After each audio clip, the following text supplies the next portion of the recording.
Darkly Splendid Abodes, the official podcast of Toronto Thelema, exploring, if you will, practical philosophy, from science and the workings of the mind to spirituality, esotericism, and magic.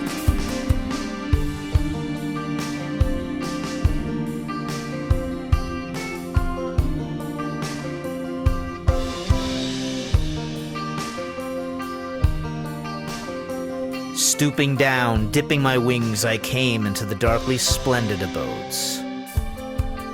In 8 lectures on yoga, Aleister Crowley attempts to pare away the gaudy veneer and dispel the fog of superstition that commonly obscures the fundamental practices of yoga.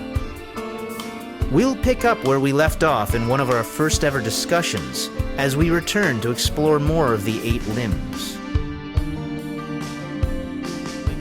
Not inappropriate to have political views, but if the thing that Babylon is supposed to do is to destroy us utterly, like we've talked a few times about anger. You know, if you're embarrassed about your anger, you can't get across the abyss because, like, you know, you're bringing you gotta integrate all these aspects of yourselves and then let them be destroyed.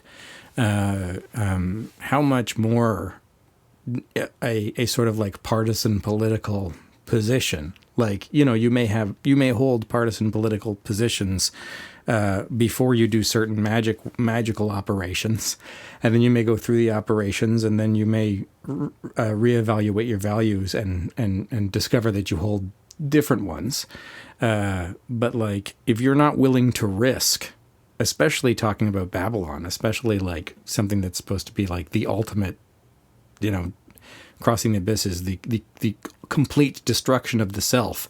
And it's not like the HGA where you try and try and try and try. Like, if you fail, you like, there's bad consequences for failing to cross the abyss. Mm-hmm. So like, if you can't even bring up the subject without like political hangups just dripping off every syllable of your rhetoric, that's, I mean, it's just a bad sign. Like, it's maybe you're not ready to do it yet. That's all. Yeah. Like, and these people aren't necessarily trying to cross the abyss. Yeah, I mean, maybe we're not ready to have a clear discussion about Babylon just yet. Or maybe it's time we did, you know? Mm-hmm. But today, we're here to talk about lecture number 1 of part 2 of 8 lectures on yoga. And this one is yoga for yellow bellies. We did the first lecture of yoga for yahoos. No, the last lecture of yoga for yahoos, and now we're doing the first lecture of yoga for yellow bellies. You're right. It's do what thou wilt shall be the whole of the law. Love is the law, love under will. Thank you for joining me once again, Michael. Hey, thanks for having me, man. It's great to be here. I wouldn't want to do anything else tonight when I'm already so frustrated with everything else. Last time on Darkly Splendid Abodes, Michael was just always raving. So what's this chapter about? What's this? We got. I think we sort of had hoped that we would get to talk a little bit about pratyahara and a little bit about samadhi, and we can probably sort of do that. This chapter is much, much more lucid on dharana, so we should just go with that, right? Like, the dharana stuff, it has to say, is very, very helpful.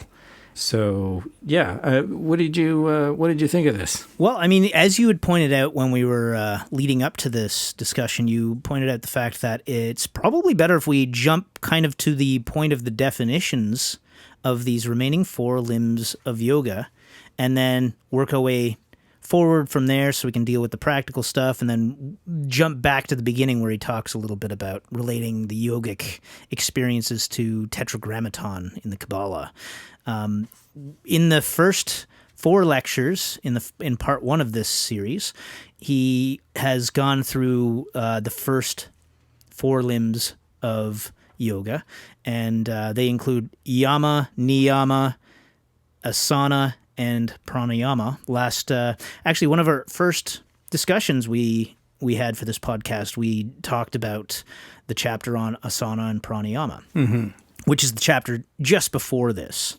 So now we're looking at the remaining 4 limbs of yoga, which are essentially, they seem to kind of play into each other. So the other stuff's kind of to get everything out of the way, body and mind, so that we can just get down to the work of actual meditation. And it does seem there's a a sort of a reintroduction here. Like it is a first lecture again, which I think is part of why I was confused about the subject matter at first, because he glosses over what he's already done, but then he reintroduces. He spends a lot of time dealing with yama and niyama again, like how you have to have concentration in your life, and that the strict rules usually applied by yogi masters are not really very helpful. Yama means not doing, and niyama means not doing. And there's this list of rules that are like, don't receive gifts, do,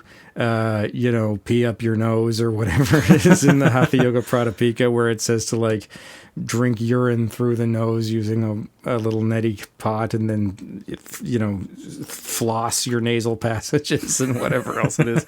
And Crowley says, like, you don't need to worry about that. What you need to worry about is just like true will stuff, organize your life so that you can practice every day. Make sure, you're disciplined and consistently doing the right thing, and that you're not undertaking any practices which interfere with your practice. Don't eat lobster that gives you gas, or don't overeat, don't overdrink.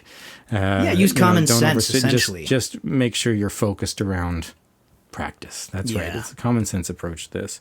And so he deals with that. He deals a little bit with covering some of the metaphysics stuff, like what our picture of the universe looks like if we're yogis, which I do want to talk about today, later. But a weird thing here is that he talks kind of about beginning practice again. And instead of beginning with asana, where you train yourself to sit for 30 minutes and then 45 minutes and then an hour, and then an hour 4 times a day with a bowl of, what does he say, sulfuric acid on your head and not spill a drop. Now he wants us to begin with dharana. And the reason to begin with dharana is that it's so difficult that your initial experiments are going to be very short. And so you don't actually need a well-trained asana to begin dharana. Well-trained asana means your body sends you no signal for, several hours at a time, hopefully. And for long meditation sections, that's helpful. But he thinks that this mental training is much, much harder than the physical training, and that the last thing in the world you want to do is upset the mind. So he wants you to begin with like literally 2 or 3 minutes of dharana exercises 3-4 times a day, so that you don't exhaust yourself and that you can get some practice. And you don't actually need to do what I did when I was in high school and just read the first chapter of book 4, part 1 and say, well, okay, I don't need to read the rest of this because this is obvious. Once I've mastered this, I'll go on to the next step. Yeah, and I guess we should define dharana because he did, and we haven't yet. Yeah, so... well, it's simplified in Liber O, as he quotes here, to the idea of holding an image of an object, any object in your mind. And I think in the Raja Yoga by Vivekananda, it's like given as object, but not necessarily an imaginary object. So it could be the end of your nose, or it could be, whatever else. But Crowley in Liber O recommends the tattvas, which are the 4 different images or symbols or whatnot of the elements in the Hindu system. And so they would be a yellow square, a red triangle, a silver crescent, and I guess there's 5 of them actually, because there's also a blue disc and a black oval. Darren does not have notes in front of him. He's reciting these from memory, so you can all be duly impressed. Evidencing a lot of real meditation work, as we discussed last year. Oh, well, thank you. Here Crowley says, dharana is meditation proper, not the kind of meditation which consists of profound consideration of the subject with the idea of clarifying it or gaining a more comprehensive grasp of it, but the actual restraint of consciousness to a single imaginary object chosen for the purpose. So you're right. I found the quotation you were reading, so that's great. And somewhere here too, he's got another definition. He just says dharana double hyphen control of thought. So, and this is actually, like, you've mentioned this in the past and in some of our podcasts, I think. Usually when people think of meditation, they're thinking of like just sort of calmly relaxing, or they're thinking of letting their mind kind of mull over a subject. And he's specifically saying that that's not what we're talking about here. So there's a couple of things that I think he's contrasting. There's something called is it called Meditations on First Philosophy or something like that? The Descartes paper, the I am that I am. That I think, therefore I am paper, where, he talks about being at the end of his career and covered all of philosophy, and, and he's sitting by a fireplace and he's going to meditate all afternoon with a typewriter. And so he's saying it's not, but I don't mean like the way Enlightenment era philosophers meant meditation, where that just means deep reflection. But also I think he's contrasting it from pratyahara too, because he says that pratyahara is it's introspection. It's introspection. Yeah, he just calls it introspection here. Other places, I think he talks about it as being like confining the mind to a single subject, so that you're focused kind of in one direction. For me, that I've sort of explained it on here before, that almost all of my conscious thoughts are text. So if I can eliminate text, it really changes the way I perceive thought. I almost don't perceive my thoughts if I eliminate the text, because I don't really have audible thoughts or visual thoughts or anything like that. And so I think of that as being like a pratyahara exercise, when I just try to like stop voicing, giving silent voice to every thought that I have. But yeah, he says it's sort of introspection. So any kind of thought that kind of turns in almost, it might even be like daydreaming, but like daydreaming on a specific subject or something. Yeah, I wonder if we could think of it almost like you're calibrating the lens for focus in this case. So when he never really elaborates on what he means by pratyahara, but when he says dharana is not the kind of thought that consists of mulling over a specific subject to try to get new insights, maybe he's contrasting that to pratyahara. Pratyahara is the kind of thought where you mull over, is the kind of meditation where you mull over a specific thought to get more insights. And the two things are, it's not really phases of meditation the way dharana bleeds into dhyana, bleeds into samadhi. It's more, he'll say that they're more like two different tools. And after you've attained some success in dharana, you may even want to go back and do more pratyaharas on different subjects. Yeah, he almost says like some degree of success in dharana is practically required for success in pratyahara. So. Yeah, I think this is maybe like the Buddhist meditations on death, or things that you see in like Liber, HHH, and MMM, or even certain types of scrying work. Maybe this is kind of what he means as being different pratyaharas, and why many of them are necessary. Yeah.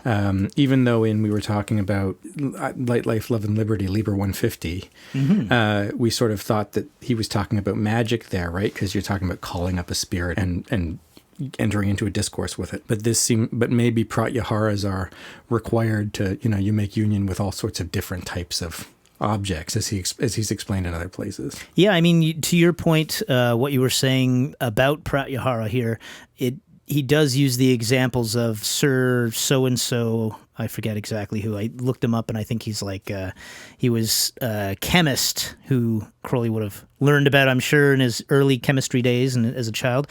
But it might be an example to use him when he discovered or he exclaimed that the universe was made up of ideas. Oh, I see. Yeah.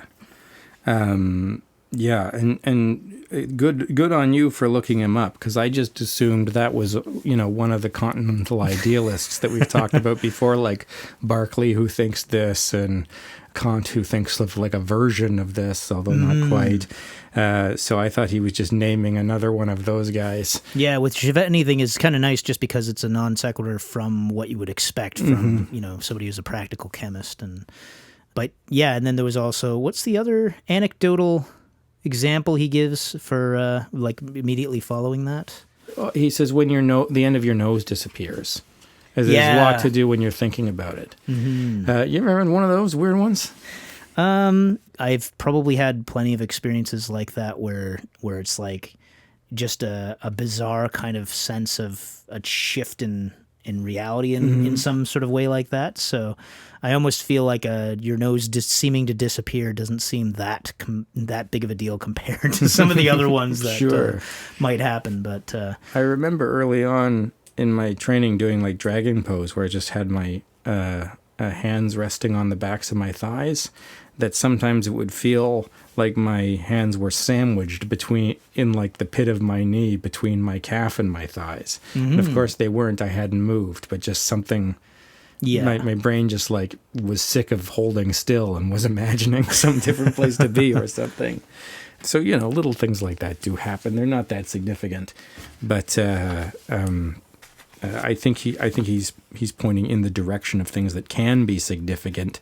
That when you're doing this kind of work, as we're saying with like the Babylon stuff, you hold certain views, and then you do magic work, and then hopefully after you've done a little bit of magic work, you hold different views. There should be a way in which this work overhauls your values and reorients your perspective. Otherwise, why are you doing it? Yeah, if you find yourself doing magic for years without ever having any radical shifts in your perspective or your view on life or your conceptions of things, then that itself begs for being able to reassess the situation, because people want to have the vision of the throne, and then there's this thing in Exodus that says like you can't behold the face of God. So Moses looks at like God's ass, right? Mm-hmm. They want to have the vision of the throne and have God's great big gaping asshole. So you were right about everything. It's like, then why did I come all this way? Come on. Always there with a sterling image to put to our ends of Sorry, sentences. I just stopped the conversation entirely. Stunned silence doesn't read well on radio. I apologize. We got two different techniques being described here, Pratyahara and Dharana, and most Thelemites will know a little something about the practice of Dharana, I'm sure, because Crowley refers to it all the time. He's always talking about, think of a red triangle. If it changes shape or disappears or you get distracted, count your breaks, they're called, little deviations in practice. And at the end of, 12 minutes, write down the number, say, I meditated on a red triangle for 12 minutes and had 13 breaks. Yeah, maybe try to just do 2 minutes initially. That's what he's saying, yeah. A few different, like you could even do 2 minutes, okay, take a little bit of a break, then do 2 minutes, take a little bit of a break, and that'll probably be a better way to start off. But the way this practice elaborates may be less familiar, because he only ever really explains that in a couple of places. Mm-hmm. So if people haven't read this exact text, what's fun, like you're saying, is the whole list of the tattvas and how each one of them makes a good object for meditation. I won't quiz you on them again because you already passed. But then, you start overlapping two different objects and try to hold them in relationship to each other. Then maybe you let one of the objects move, or you can invent a moving object like a pendulum, and like eventually graduate to living things like he doesn't say guru, he says like a male figure that you admire. Mm-hmm. But in yoga, we practice our love for God by loving our guru. And so, you meditate on like a guru figure or something. So there's this progressive, when you get really good at concentrating on one type of object, you can progress to more difficult objects and train the mind even more. I'm exercising for the first time in my life. When you're lifting weights, they call it progressive overloading. Mm-hmm. Just get good with a certain weight and then add more. You know. And try not to, dwell too long in one place, because you get keep pushing yourself a little bit. Sure. Yeah. Not that you are allowed to get bored, right? Because the idea is to think one thought.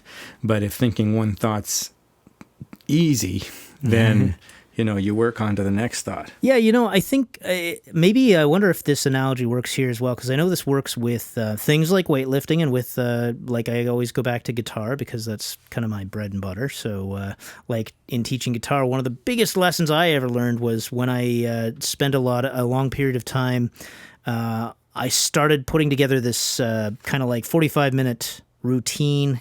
I think it might even been 45 minutes a couple of times a day. And my plan was to have to get through that first, and then I could practice other stuff. And so I was doing that with the mentality that it must continue to help me progressing. But what happened was I was doing the exact same exercises every time. And what happened was over the period of a month, at first it was really sharp progress. And then very quickly, it tapered off to a plateau. And it stayed at that plateau for a long time. And then I forced myself to keep at it, and it eventually started to even get worse. And it baffled me. But it was a lesson. And later on, I happened to be a drummer that I was playing in a band with mentioned that, there's actually studies done on that kind of thing. And there's that's the learning curve. And one of the things that really helps is to keep yourself adapting. And that's one of the things I learned from that whole experience is it's like that muscle thing. If you're using the same exact exercises all the time, that's fine for a certain period of time. But then at some point you want to mix it up and keep your muscles guessing so that they keep adapting. Sure. That adaptation is like a vitality and elasticity that doesn't come with just, drudgery in the same exact place all the time. So that's something to consider. And I don't know exactly how that applies here. No, I think you're right. I think this is good because the idea is to go from dharana, where you're doing basically concentration. And the way I heard one yoga teacher describe this is that you get distracted and then you bring your thought back to the subject. And the act of bringing it back is the concentration. And so you let yourself get distracted and you come back and you get distracted and you come back. And after concentrating for a long time, you may find that you're actually able to linger on the object for a short period. And that's meditation. And people fool themselves into thinking that they're meditating. But, until you've had the experience of having lots of breaks and coming back, you're only concentrating. And so this is described this way a lot. People say, focus on your breath, let the thoughts pass, not this, and then bring your thought back to the breath. They may come to think that what's wanted to get from dharana to dhyana is belligerence. Just keep doing red triangle until you can think of nothing but a red triangle and, the subject and object dissolve into each other. And that is the idea, except that, like you're saying, Crowley says here not to let yourself get fatigued, right? Yeah. And if you get really good at red triangle and somehow don't attain, dhyana, then you need to train the muscles in a different way. I think that's right on the nose, and that's literally something that I experienced as well, which was just doing red triangle, literally that, and not really getting beyond a certain point with it. But then when I decided to switch it up, doing one per week, that had a much better result. And there's something to that. It's knowing when to persist and when to switch it up.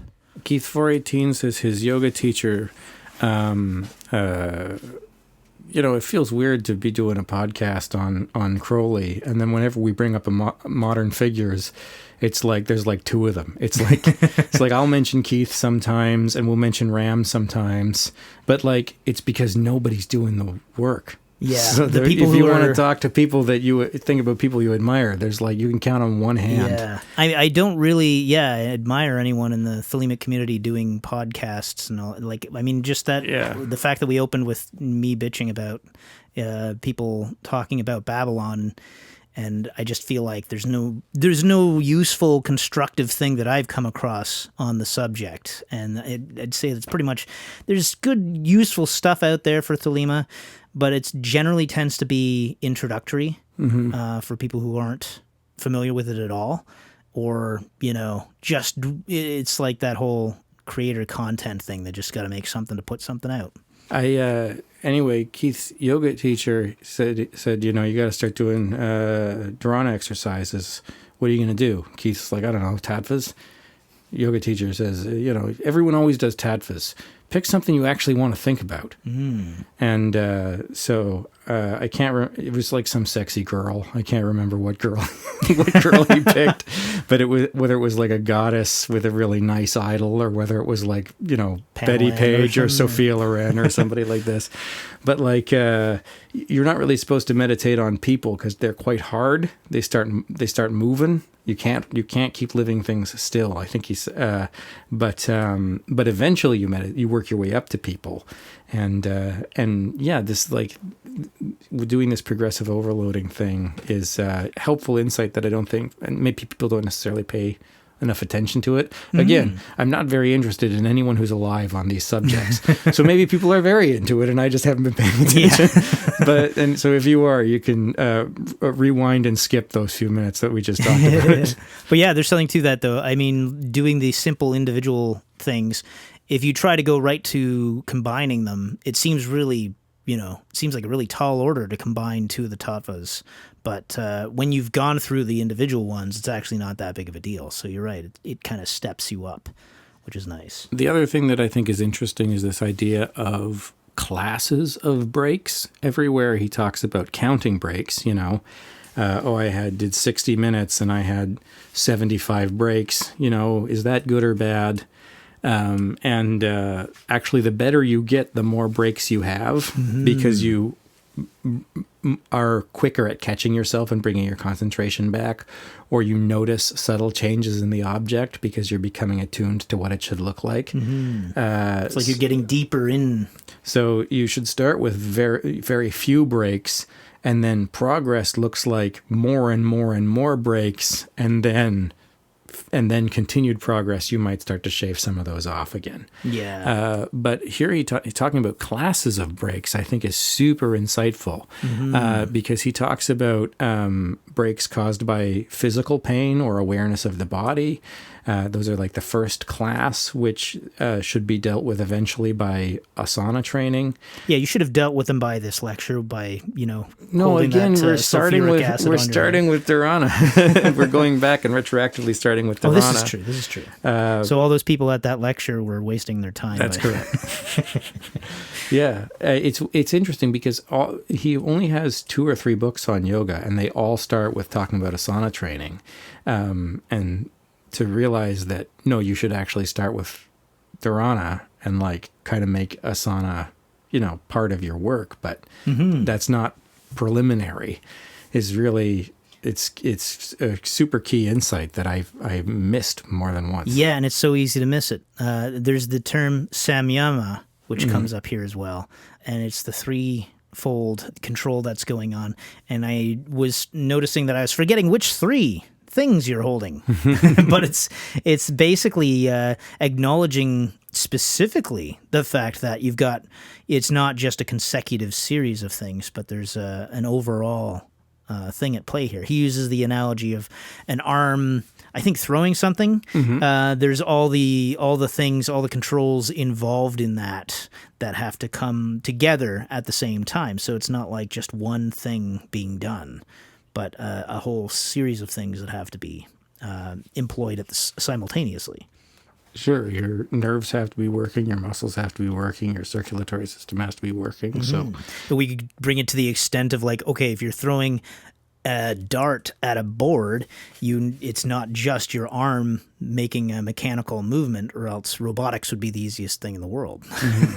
So you have to also have subtle motions in your wrist and your fingers, and in your shoulder, in the whole of your body, the way that your body lunges forward, and you have to have a coordination of your eye to the target, and just, all these different things that we could probably go on and on if we really wanted to break it down further. And samyama is this idea of the sort of unity of the machine, kind of, the whole apparatus in place to support the meditation? Yeah, here. These discussions are not of very great importance in themselves because the entire series of the 3 states of meditation proper is summed up in the word samyama. You can translate it quite well for yourselves since you already know that sam means together and that yama means control. So he's just referring to the 3 states of meditation. The 3 stages of meditation proper, I assume that means dharana, dhyana, samadhi, right? Mm-hmm. That's probably what at a guess I was, because he's talking about how difficult it is to define these words and to because a definition of one of them sounds like the definition of the other 2, and so maybe he's explaining here how this continuum, even though they're words with individual meanings, this continuum of them is inseparable from a clear understanding. Maybe that's what that means. Yeah, I know in Raja Yoga, referring back to that book, there's probably a more lucid definition than what we can just come up with on the fly, but we could always pull that out, but I don't think it'll bother. Yeah, I mean, the point is to figure out what's going on here, right? So if we miss some things, that's fine. Back to your point about the different breaks, I don't know if that was where you were going. Yeah, I was going to say, so the first class of breaks is physical discomforts. The second class of breaks, I think, is like mundane thoughts. He says specifically the thoughts of things that happened just before you sit down to meditate, so that you haven't really broken your mundane life from your meditation work, and this is bad, but like this can be all sorts of things. Edward Mason, who's been on this podcast several times, always brings up the shopping list. Never once have I been bothered by my shopping list, but everyone has their own version of the shopping list that haunts them during their meditation, whether it could be an argument with a spouse, or what color should I paint the living room, or what's going on at my job. I think the reason he says things that happen right before you sit down to meditate is that like there should be a way in which this represents a break from daily life. Some people will wash their hands and feet or something, or going into a prayer room should be enough of a ritual that it shakes you off.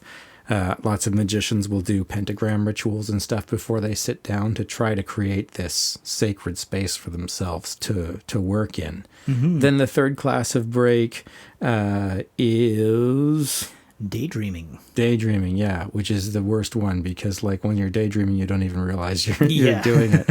Or like you can be or maybe you do, but you're so caught up in the daydream that you forget what you were doing in the first place. So you can daydream for hours.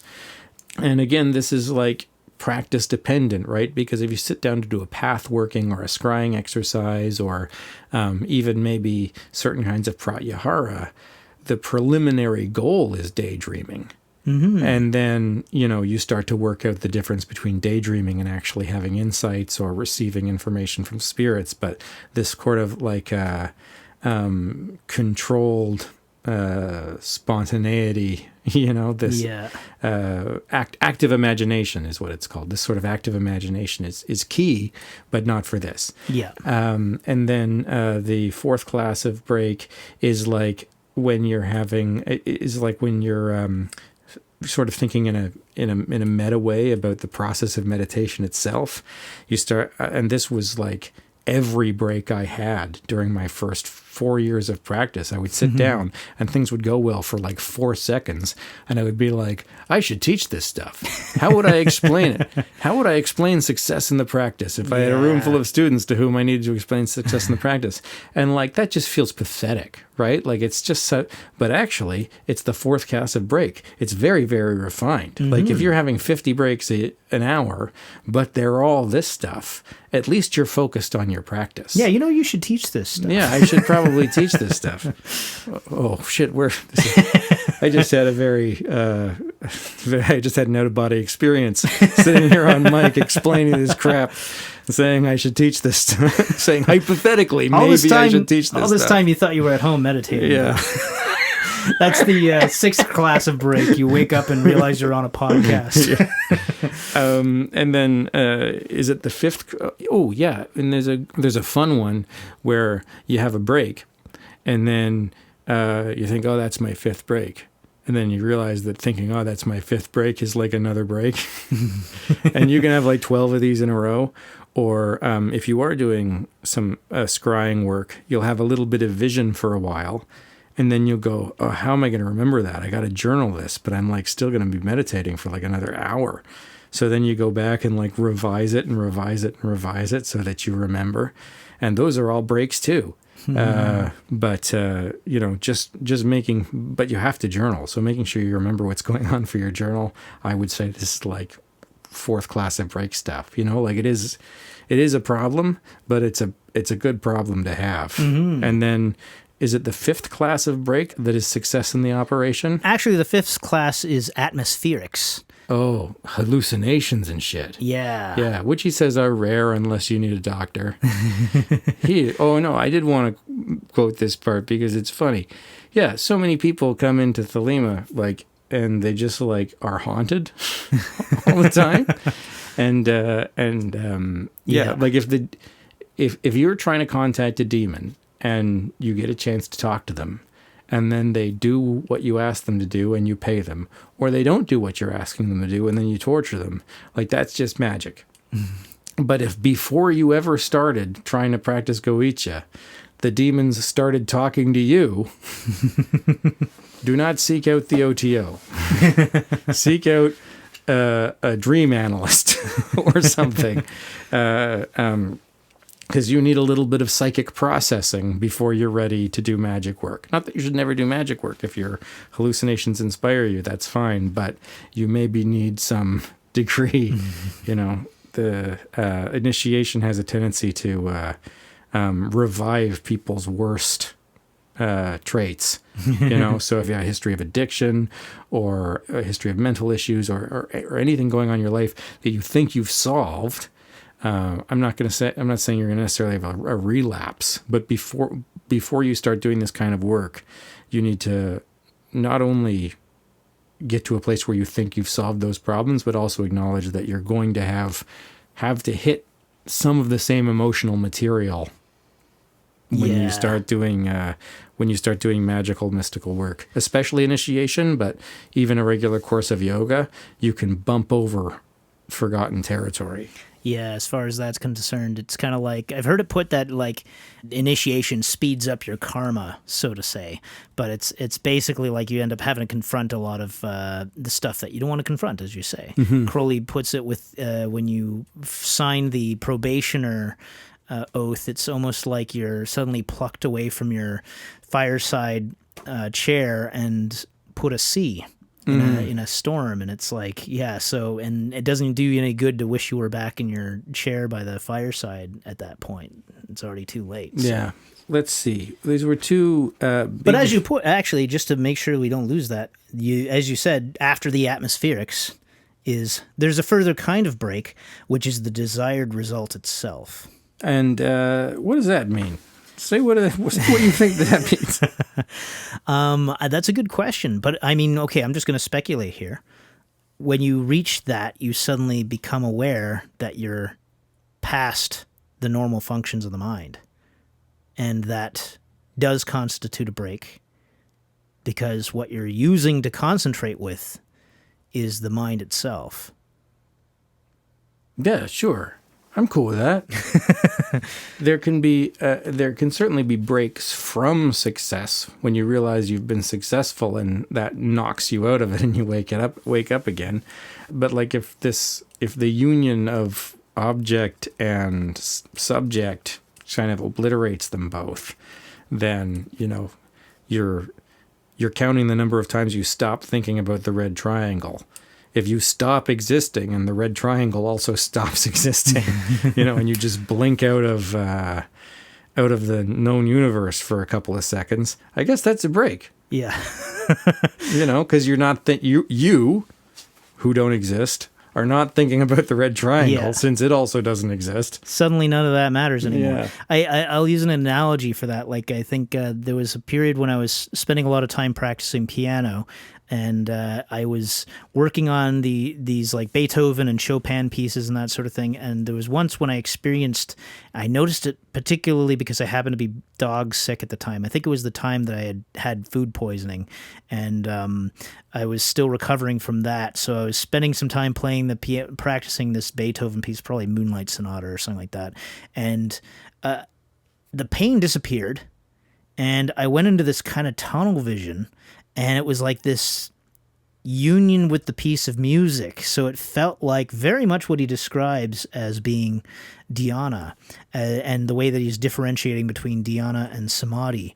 So putting it in the terms of like, it's like this union where suddenly you realize, okay, my focus, my concentration is on the piece and on being conscious of playing the piece and of experiencing the piece.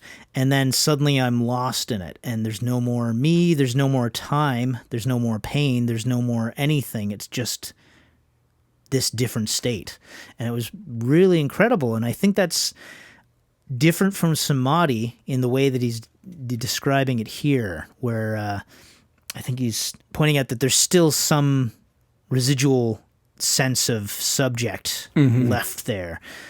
Samadhi itself is like, well, he puts it basically like the dhyana is to samadhi much as the earlier description of pranayama was, where the jumping about like a frog was to full-on levitation. Yeah. You're paraphrasing so well, you might as well be quoting. It's like almost exactly what's in there. So yeah, no, I think that's right, and sort of helpful when we're thinking of this continuum of results, right? And sort of what the climax of this process might. And I think the question was like, what does it mean that success is also a break? But like, I think that's exactly right. So we had talked about maybe introducing the subject in like a brass tacks way by just saying what it is and how it's achieved. I guess one question I might have now is just, in the first 4 lectures, there was yama, which you practice by identifying a bunch of things that you shouldn't do, and niyama, which is practiced by identifying a bunch of things that you should do, and asana, which is practiced by sitting still, and pranayama, which is practiced by trying to get at some control of the breath, and then even pratyahara, which is practiced by introspection, and dharana, which is practiced by like focusing on an object.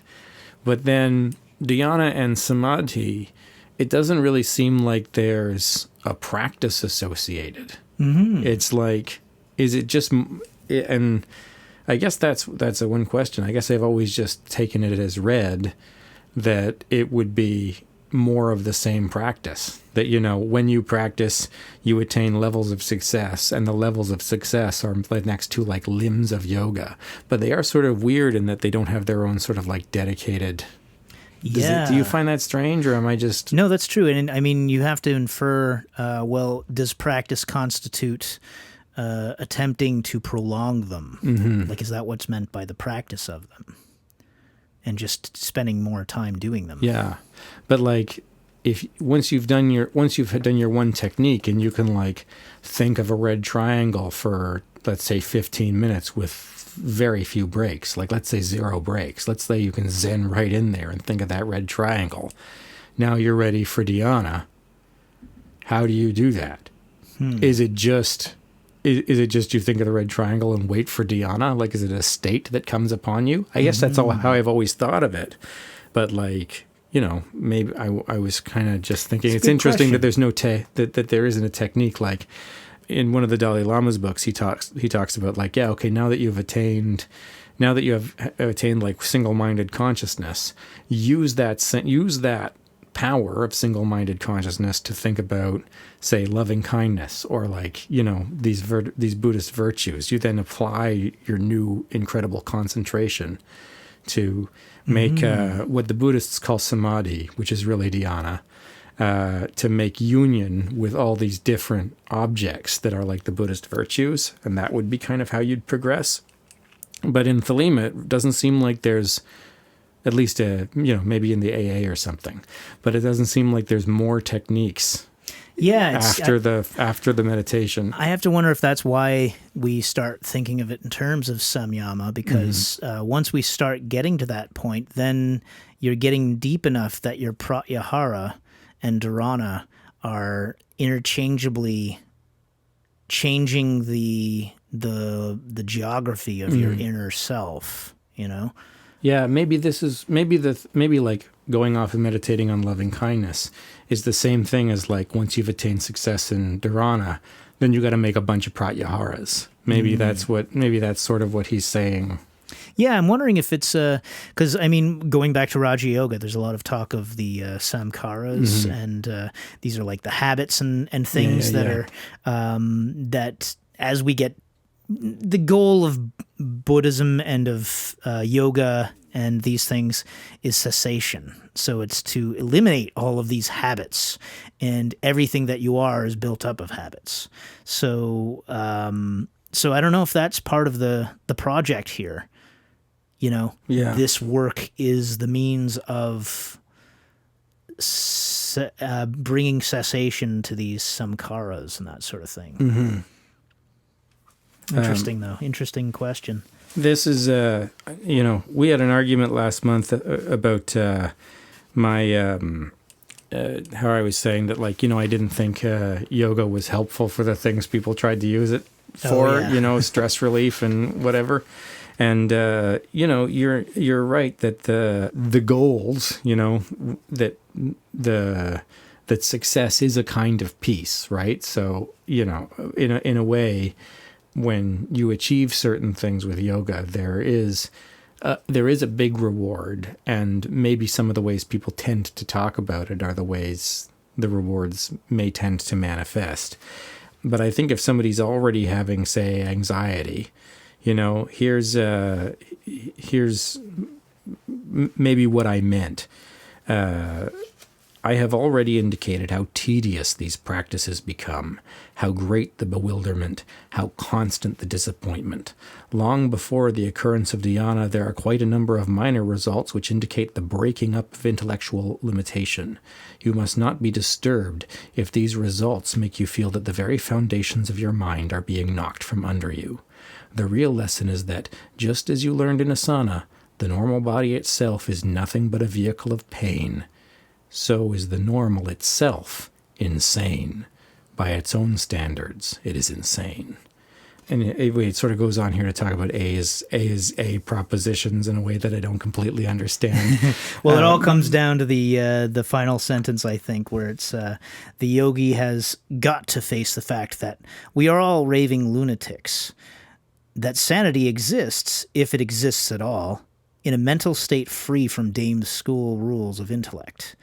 So intellect can only take you so far, and the further you get down the rabbit hole of intellect, the more you come up against those things that cause madness. So it's the madness maybe could be seen as like the intellect attempting to make sense out of things, but completely off course from anything functional for, personal survival and function in what's considered normal society.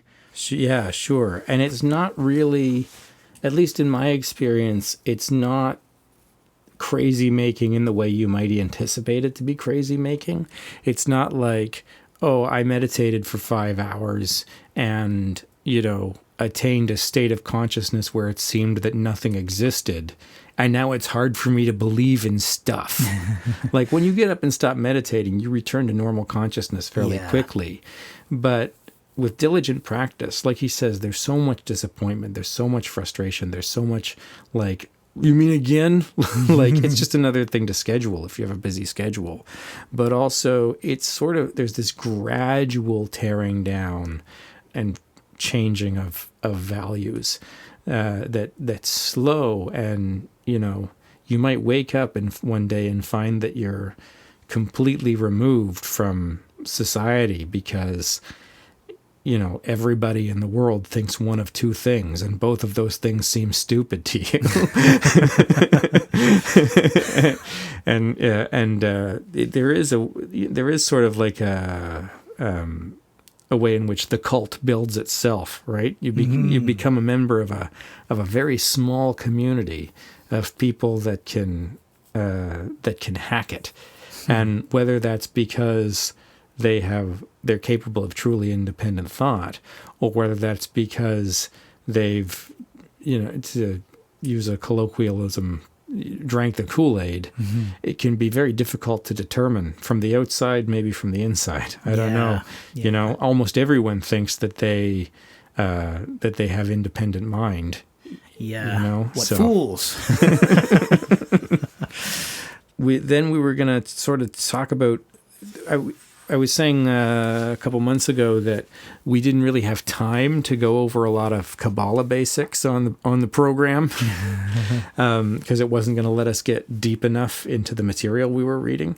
But here's an opportunity at the beginning of this paper to do a certain amount of Kabbalah basics, and then to use those things we know to talk a little bit more about Dharana. Yeah. So why don't we, right? Yeah, and it's kind of nice that we got the bulk of the important stuff dealt with, so we don't have to worry so much at this point. Well, it can answer some of our questions about what is this evolving state, right? Like how does Dharana become Dhyana, become Samadhi?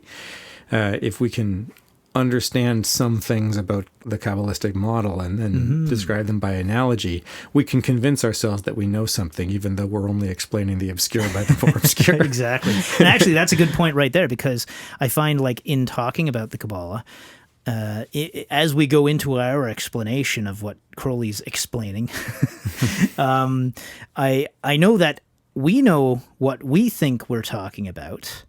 I don't know that somebody listening to us is going to hear the same thing in the same way. So something that occurs to me when it comes to talking about Kabbalah is that we're using these vague terms because it's useful as a map. It gives us something to talk about. It gives us something to describe vague internal territories with, or vague generalities with, and that sort of thing. So, for instance, here we're going to be talking about the Tetragrammaton, which is the 4-letter name. And we don't need to get too hung up on, the reality of anything. This is, again, just sort of giving us some kind of guidelines for talking about things. This is tricky because it's the type of thing like when we were just talking about how one of the results of yoga is to realize that the intellect and the way that the intellect works using logic or whatever means it has, or conceptualizations and things, that's practical machinery that's there for, your basic survival needs and whatnot, and your normal consciousness and that sort of thing. And it's useful for that. It does the job for that most of the time, unless it goes a little haywire, and it's very easy for it to go haywire. But that's all machinery. The experiences of magic and mysticism get us ideally beyond that, so we can access other experiential realms of consciousness, if I can just put it that way. So in this case, the idea behind the Kabbalah is to be able to talk about something that bridges not only the intellect and the intellectual machinery, but also things that are beyond the intellect's capability of discussing and categorizing and conceiving and that sort of thing. So this is not like we're saying that Yod-He Vav-He, the Tetragrammaton, the 4-letter name, that's also the way that the traditional name Yahweh or Jehovah is spelled. It doesn't really matter if you believe in the Jehovah of the Hebrew Bible or the King James Bible or whatever. That's not really the point. Right.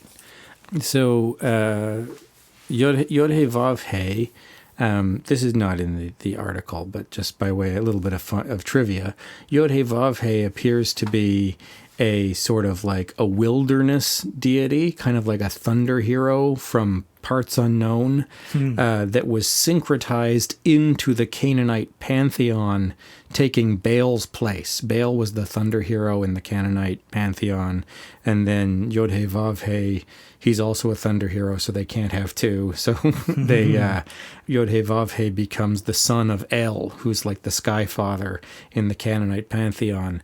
And then when the Israelites break away from the Canaanites, which is one of the things we think might have happened. I mean, I don't know if we know, but they take the two main deities with them. They take El, the sky father, and Yod-Heh Vav-Heh, the thunder hero, and they specifically don't like Baal, and there's all this stuff in the Deuteronomic texts about how Baal is bad news. And what I think is that you see all through the Torah stuff about how child sacrifice is bad news, how you shouldn't be doing child sacrifice. And we know there's Canaanites sites where there's like a bunch of infant skeletons that have been burned, and descriptions of some big bull or something where Molochs are shoveled in. Moloch just means like burnt offering, are shoveled into these bowls, and children are killed. And so we're going back to, in the 70s, it became unfashionable to think of Canaanites as being involved in child sacrifice. That was racist or something. And now we're going back to realizing that it's sort of, if we just use our best interpretation of the evidence, that's what's most likely. And so what we think the Israelites are doing is, what I think the Israelites are doing is saying child sacrifice is bad news. And then after the fall of the temple, there's a Christian story that talks about, okay, now how do we do sacrifices without a temple? Israelites went from children to lambs and ox, but that had to be in the temple, and now the temple's gone, so now we commemorate the sacrifice of Jesus. And then Thelemites do the sacrifice of sexual fluid. It's like an idea of returning to the idea of child sacrifice, but using seminal fluid or vaginal fluid or menstrual blood or something. It's like a metaphorical kind of... Yeah. So we're sort of tapping into that original power of child sacrifice without doing harm to anyone. No animals, not even Jesus. But the name Yod-Heh Vav-Heh might mean something like what is, though without the vowel pointing, it's difficult to know. And so because of that, he sort of becomes the idea of like the whole structure of the universe, right? And so the four letters of the name, usually pronounced Jehovah, and Crowley, now we're finally returning to our text.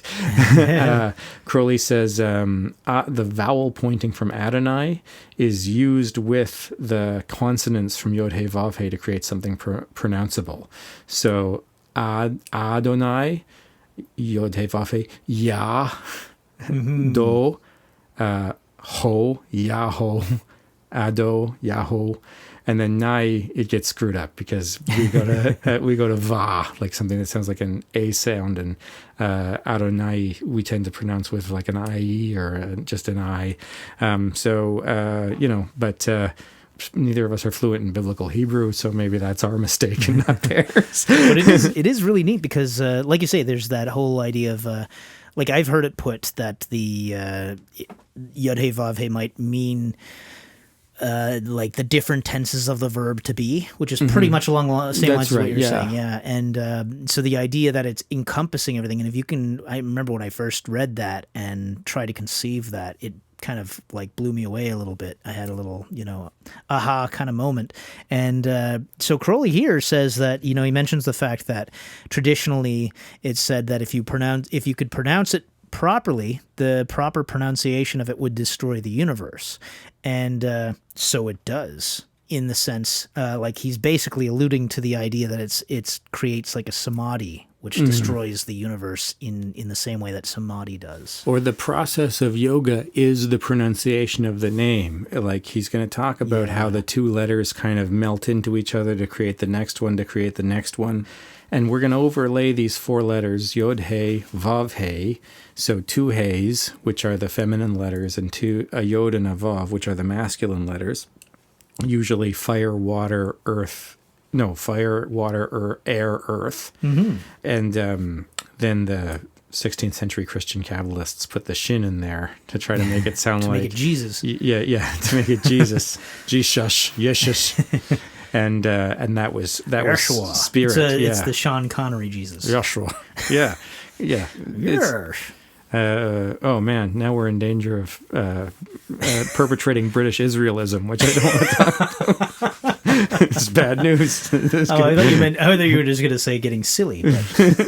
Yeah, I think we could say British Israelism is pretty silly. Come on. Really? That's what you think? Sober up. But if you imagine the tree of life, don't imagine it. Google it. Yeah. We got the numbers 1, 2, 3 forming an equilateral triangle with the apex pointing up. Then we got a rectangle formed kind of, the base of the numbers 2 and 3, 4, 5, 6, 7, 8. And then, some numbers going along the sides of the rectangle and some numbers coming down the middle. And then in the bottom, we have an equilateral triangle pointing down. And somehow those are going to be the numbers like 7, 8, 9, 10.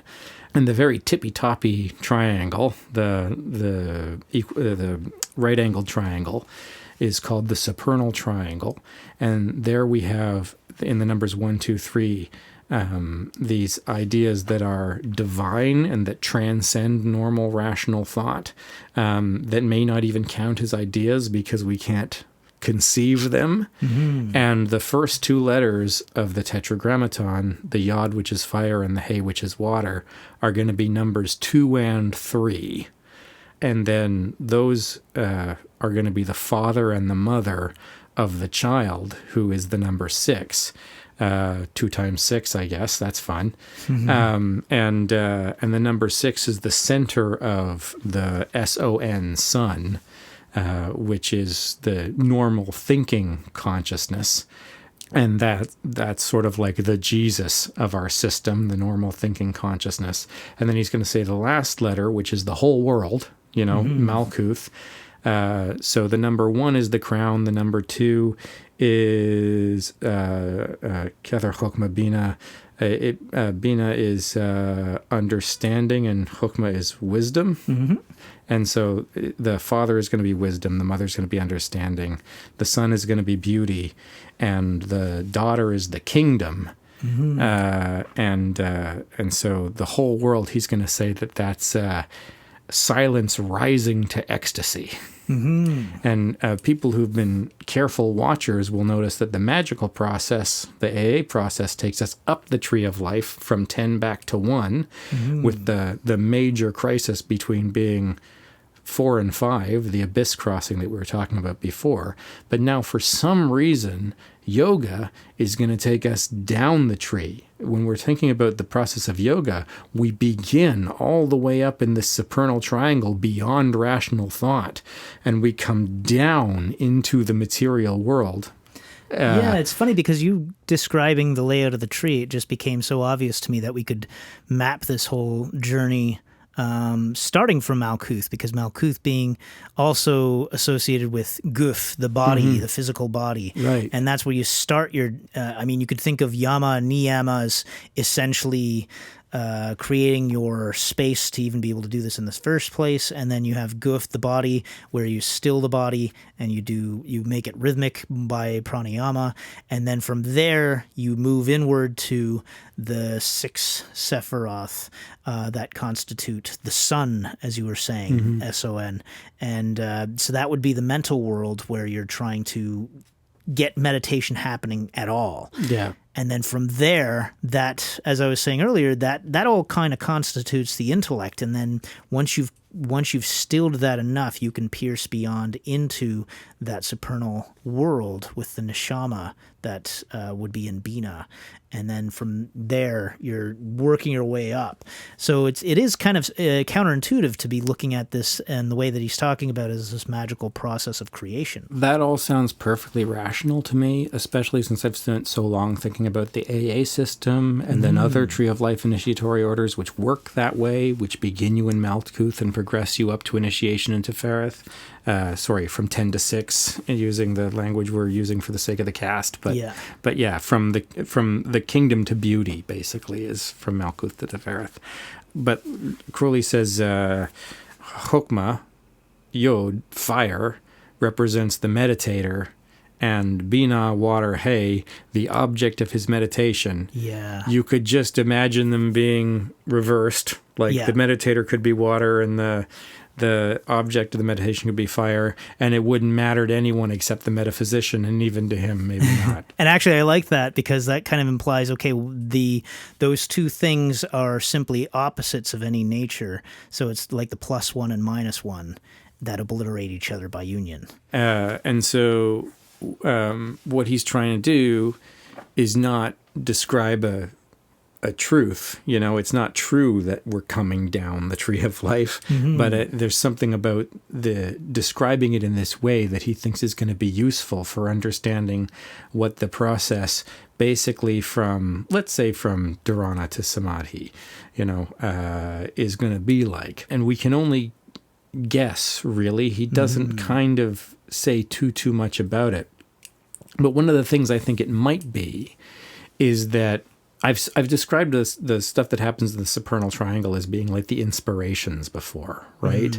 That we wait to have ideas, and then ideas come to us. And where did they come from? If we're doing active imagination, if we're daydreaming, it can be fairly obvious where they come from. Like we just walk up to them, they feel it. But if we're stuck on a problem, trying to remember an actor's name or something, and then it just occurs to us, like the idea is that, at least my idea, is that it comes from this supernal triangle, comes from a sort of divine, what we'll call the divine inspiration, right? These are David Lynch writes movies and stuff. That's where God says, Matt Damon. Yeah, fuck yeah, Matt Damon. Thank you. Thank you, Jesus. Thank you, Jesus. Thank you, Jesus. Take the wheel. For reminding me the name of Matt Damon.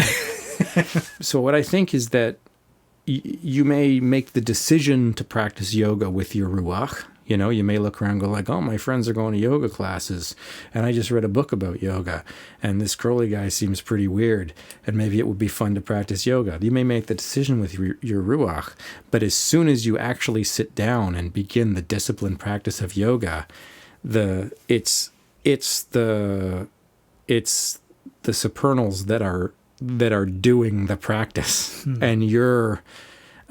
and they're doing it through you or on you, like you're the conduit or the medium. The medium, your paint.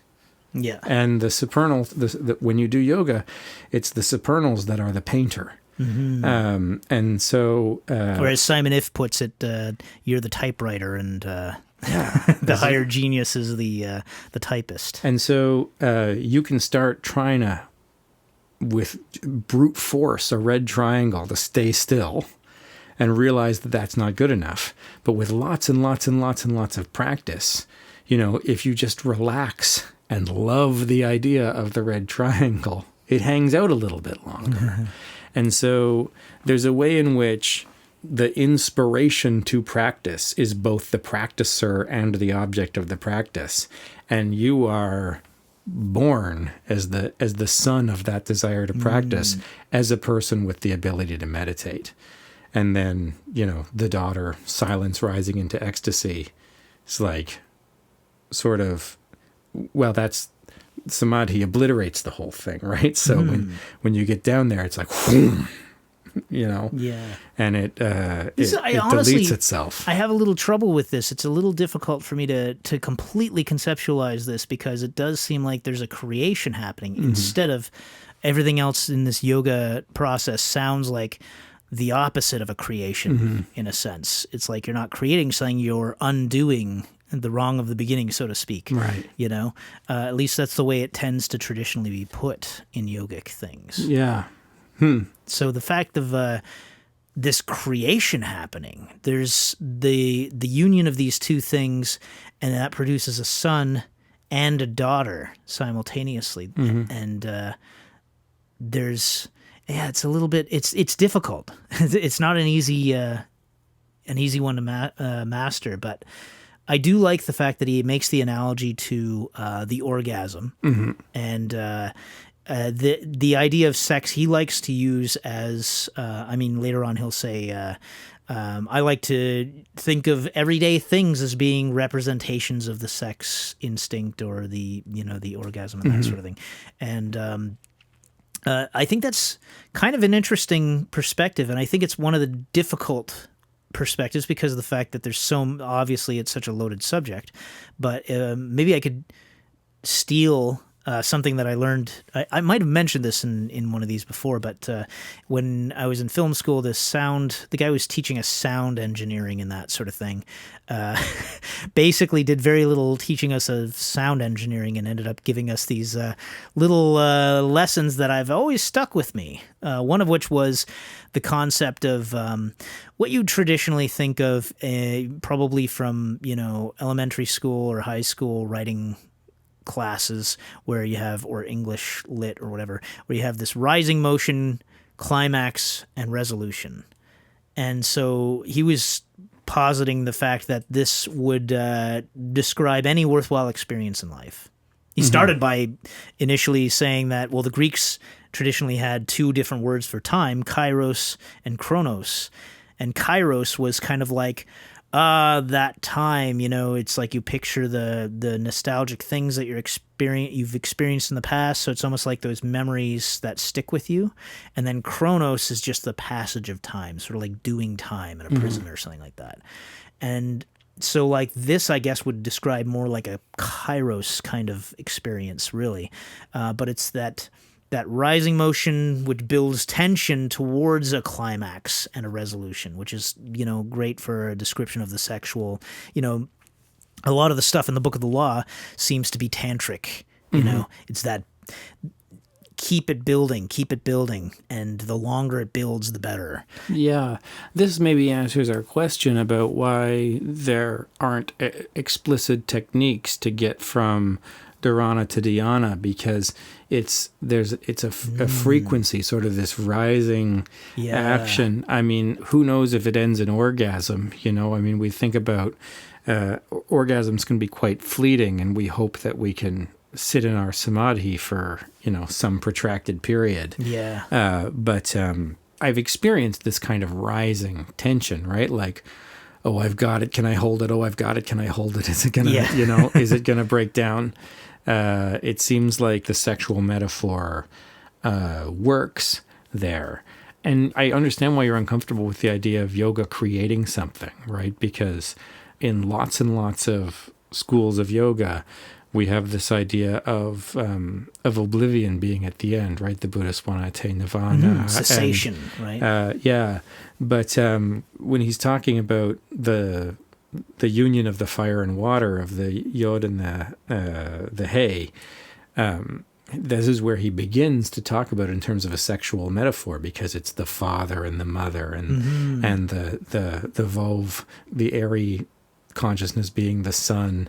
And so there's something about this union between the meditator and the meditated upon that filters down through the rest of the system. If you can really get to the place where the meditation is doing itself, and then, oh man, I'm starting to sound like really new agey here in an embarrassing way, but the meditation is happening on its own, and then it starts meditating you. It's like this. There's a sense of something coming down, almost like the idea of the poison or the cancer or whatever it is when he talks about the HGA. So like Liber 65. Yeah, and although I think it's important that in other places, not here, Crowley will say that the HGA experience is not something that happens to yogis. That's a specifically magical operation, that when you're doing yoga or Buddhist meditation or stuff like this, you're going inward, and that those spirits that allow you to have certain magical attainments don't exist inward. They exist out in. And so this is another reason why I think maybe we're coming down the tree from our most refined idea of self into the rest of self. You know, and if it's a destructive mission, like if it's a cessation mission, a nibbana mission, then we come forth conquering and to conquer and just destroy the whole self. But I think sometimes Thelema is sort of maybe a bit more productive than this, and I don't know what would be left over. Like the idea of leftover is in this paper is thought of as being an incompletion, right? Like dhyana is like an oblivion where there's some stuff left over, and then you get better at it, and you have samadhi, and there's no stuff left over. Yeah. But maybe there's no stuff left over. Like maybe there's no spare parts, and you've built the perfect IKEA furniture, or whatever you are in samadhi that stays with you is still maybe a you. There's an element of this process as well there where it's like we have that initial union in the father and mother, so to speak here, the yud and the hey initially, and then he does mention the fact that then it splits off into the many, which is the six of the ruach, the central portion of the tree, which again finds a sort of union in Malkuth. Which is interesting. Just there's that statement that Malkuth is in Kether and Kether in Malkuth, but after another manner. Yeah. Which is great. The more that at first it's kind of like, like let's be. Could we be any more hippy dippy? But when I started thinking more seriously about these stories of Manu and Yimu, and the man and the twin, and how the person who does the sacrifice is the priest, and how the person who dies is the king, and there's these Golden Bough Fraser stories about dying kings and stuff like that, and that the sacrifice basically rebuilds the world. That the first story is of the twin of the first man being decomposed and remade into the earth. So it's so there's this stuff about like the crown is in the kingdom, like just as the kingdom is in the crown. Like you would, if without the crown you'd have a bunch of land, but you wouldn't have a kingdom. Like the idea of the kingdom is that the king is crowned. So that's kind of neat how all that seems to lead back to this whole idea of like we're just vessels for semen. Sure. Or we're just vessels. That sounds a little too simplistic or crass, but we're just vessels to pass the flame of life. It's like that flame passing from generation to generation, and we're just here to pass it along. Yeah, I mean, I don't know how hippy dippy. I don't know how high you want to get here tonight. But there's stuff that I'm learning in my pathophysiology classes that just is kind of brain breaking if you dwell on it too much. There are, I think 8. No, it's 5 characteristics of life and 8 survival needs. So there's like things that we identify as characteristics of life, and a lot of the cells in our body have all of them. And we're one organism because we all share DNA, and because we can't operate independently. But like also ants can't operate independently, but we think of them as individuals. And so like if a single skin cell has all the characteristics of life, it is alive. Yeah. Then like we become a community. Yeah. And what is that? And so if we're a community working together to a common goal, and that goal is like subsistence, then that moment of ejaculation is like, or that moment of ovulation is the inspiration that carries the community forward. It's not like you are procreating. It's that the community's building a new city to live in. Yeah. Because the old one's breaking down, so we got to renovate. And so, and this is sort of a thelemic. If you read things like The Ship, or from which of the Father and the Son, the Holy Spirit is the norm. Yeah.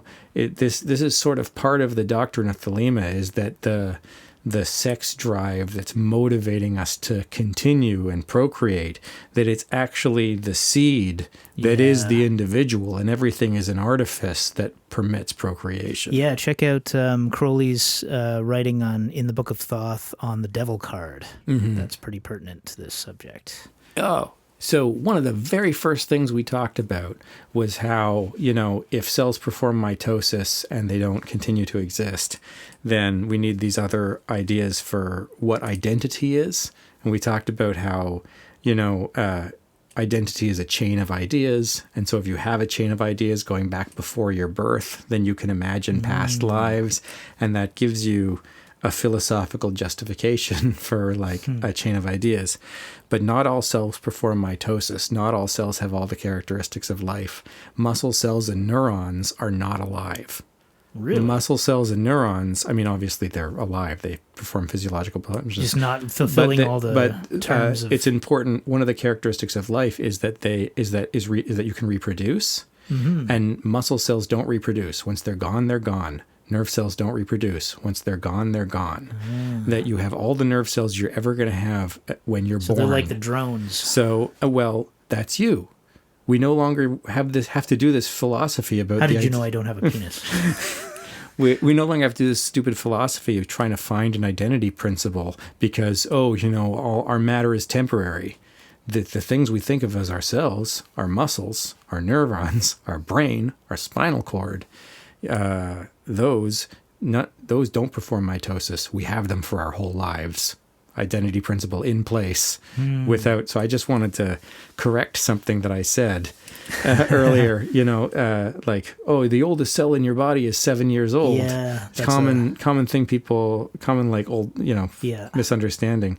There are lots of cells that perform mitosis that die, that are replaced, but the cells that are most us, like your brain, that's yours forever. Yeah.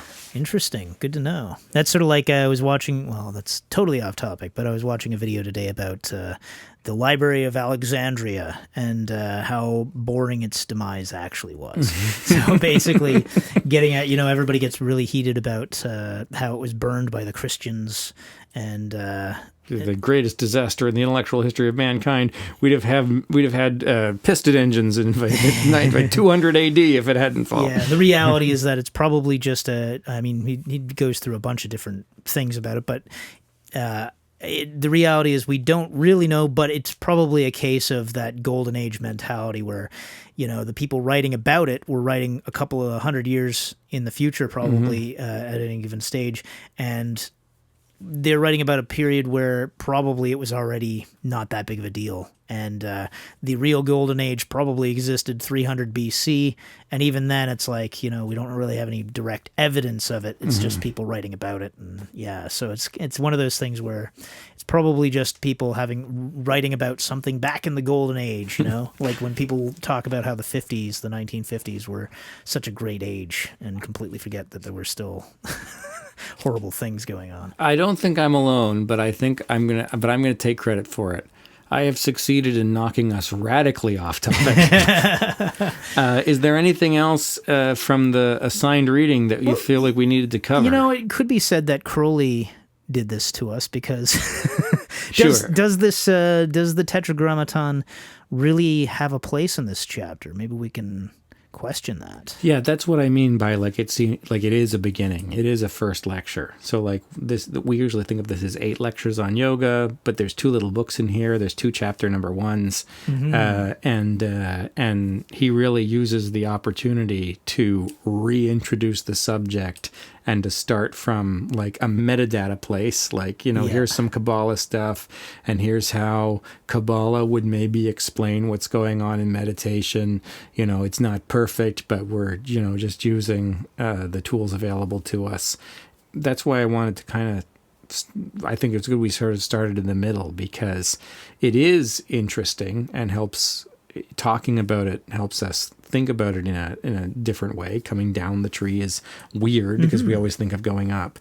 But yeah, it certainly isn't the beginning of what's important. Like Yeah. the beginning of what's important is the description of the technique. Yeah, he seems to just want to talk about magic because, I mean, what we deal with in magic is like the knowledge and conversation, and then later on down the road, the crossing of the abyss and that sort of thing, at least with the AA system and that sort of thing. So, and there's elements of things like samadhi involved in that, or experiences analogical to We those can things. we continue to experience this ourselves doing the cast.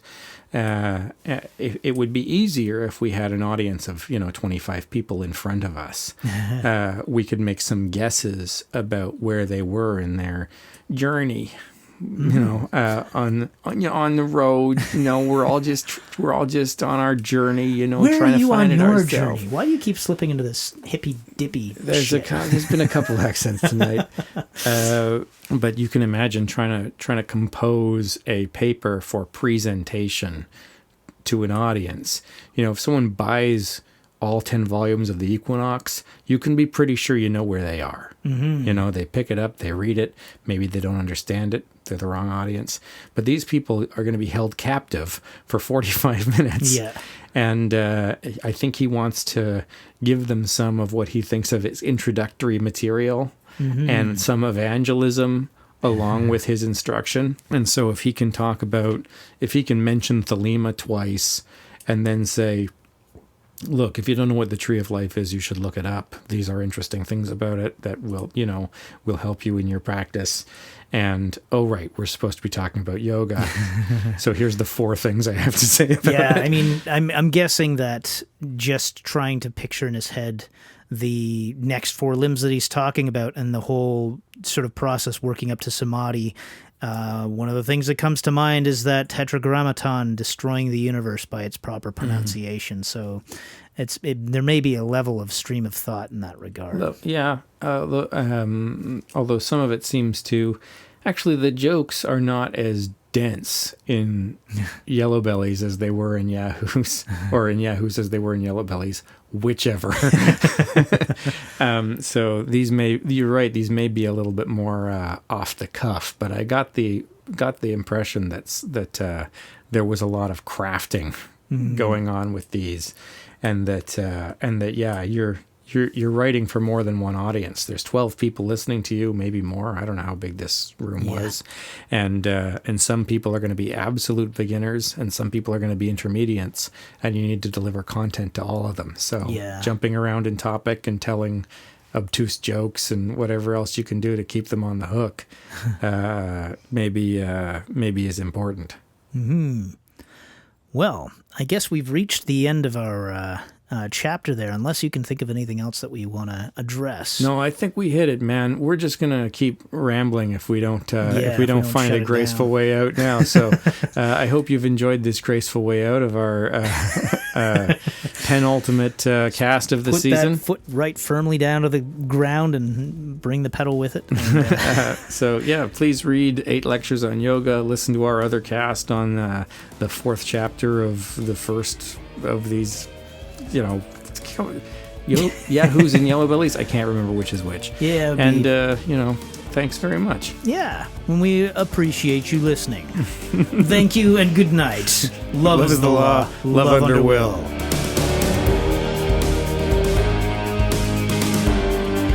Thanks for listening. Find us online at torontothelema.org. Watch for events on Meetup and the usual social media spots, and join us again in the darkly splendid abodes.